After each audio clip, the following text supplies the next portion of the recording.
Assalamualaikum warahmatullahi wabarakatuh. Perkenalkan, nama saya Rizky Eman Syahuludin, kelas 12 MIPA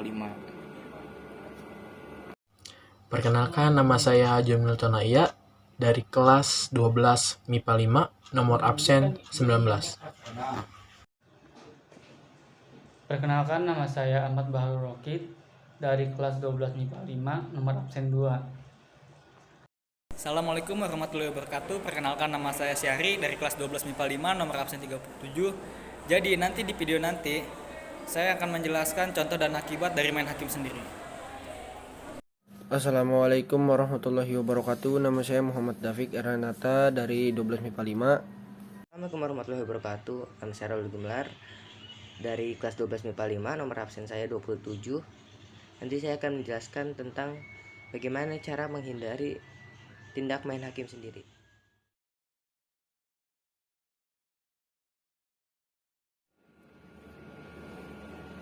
Hak asasi manusia atau HAM adalah sebuah konsep hukum dan normatif yang menyatakan bahwa manusia memiliki hak yang melekat pada dirinya karena ia adalah seorang manusia. Hak asasi manusia atau HAM berlaku kapan saja, di mana saja, dan kepada siapa saja, sehingga sifatnya universal. HAM pada prinsipnya tidak dapat dicabut.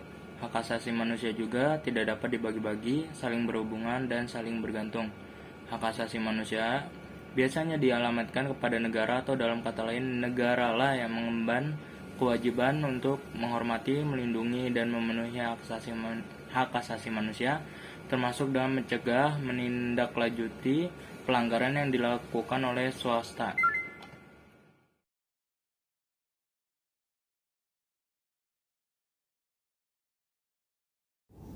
Di sini saya akan langsung menjelaskan bagaimanakah peraturan hukum terhadap tindakan main hakim sendiri. Hukum tindakan main hakim sendiri. Peraturan perundang-undangan, khususnya Kitab Undang-Undang Hukum Pidana, selanjutnya disebut KUHP, belum mengatur secara khusus mengenai tindakan main hakim sendiri. Akan tetapi, bukan berarti KUHP tidak dapat diterapkan sama sekali jika terjadi perbuatan main hakim sendiri. Terdapat pasal-pasal yang mengatur mengenai tindakan main hakim sendiri, yaitu pasal 170 tentang kekerasan dan pasal 351 tentang penganiayaan. Bunyi dari pasal 170 tentang kekerasan. Yang pertama, barang siapa yang di muka umum sama-sama melakukan kekerasan terhadap orang atau barang dihukum penjara selama-lamanya 5 tahun 6 bulan. 2.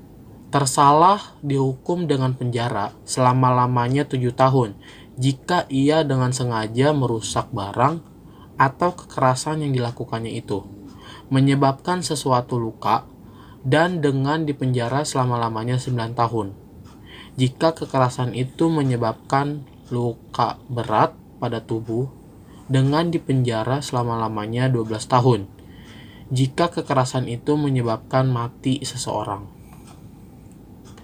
Bunyi dari pasal 351 tentang penganiayaan. Yang pertama, penganiayaan dihukum dengan hukum penjara selama-lamanya 2 tahun 8 bulan. Yang kedua, jika perbuatan itu menjadikan luka berat, tersalah dihukum penjara selama-lamanya 5 tahun. 3.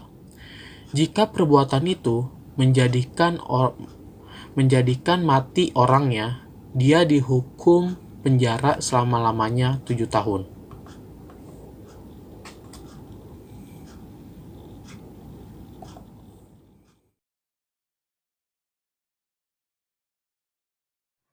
Nah, dalam melakukan tindakan main hakim sendiri itu bisa menimbulkan dampak-dampak kepada masyarakat. Yang pertama yaitu adanya faktor dorongan yang diberikan oleh masyarakat lainnya menjadikan satu masyarakat kepada masyarakat lainnya menjadi ikut-ikutan dalam melakukan aksi tindakan main hakim sendiri tersebut. Yang kedua yaitu adanya faktor emosional yang dapat di dalam diri seseorang. Dikarenakan adanya suatu anggapan bahwa tindakan yang dilakukan oleh pelaku tindakan pidana tersebut tercela dan telah melanggar hukum.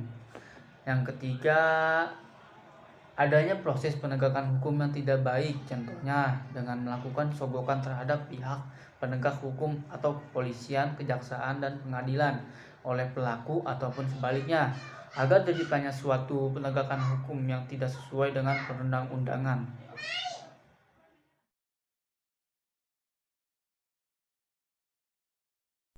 Nah, di sini saya mau ngejelasin contoh dan akibat main hakim sendiri. Saya masuk ke contohnya dulu ya. Saya ngambil dari yang kejadian di Pondok Aren yang lalu.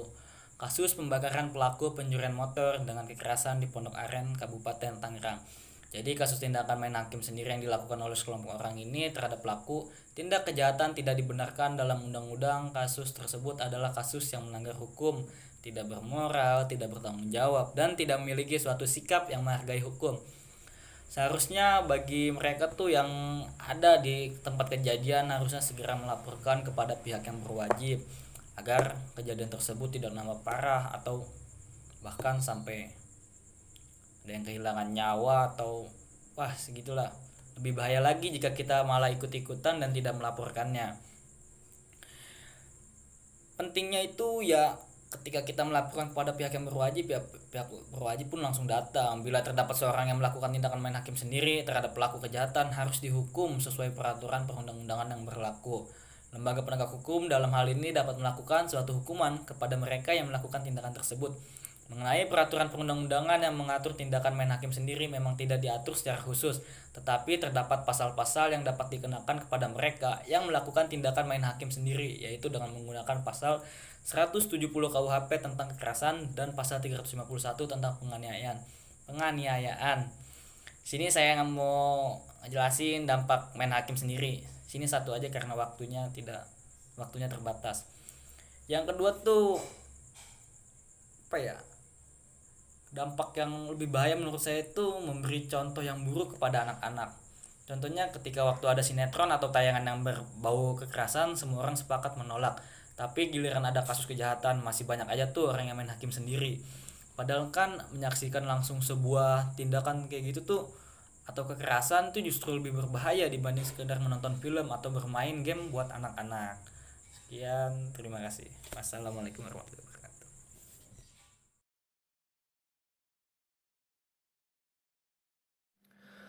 Faktor-faktor penyebab terjadinya tindakan main hakim sendiri yaitu ada 3. Yang pertama, faktor kurangnya pemahaman dan kesadaran masyarakat tentang hukum. Yang kedua, keresahan masyarakat terhadap kasus pencurian yang tidak pernah terungkap. Yang ketiga, faktor lemahnya penegakan hukum.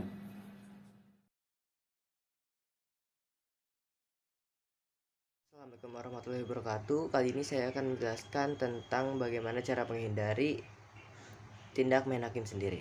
Oke, yang pertama itu ketika terjadi suatu masalah, jangan melakukan tindak kekerasan.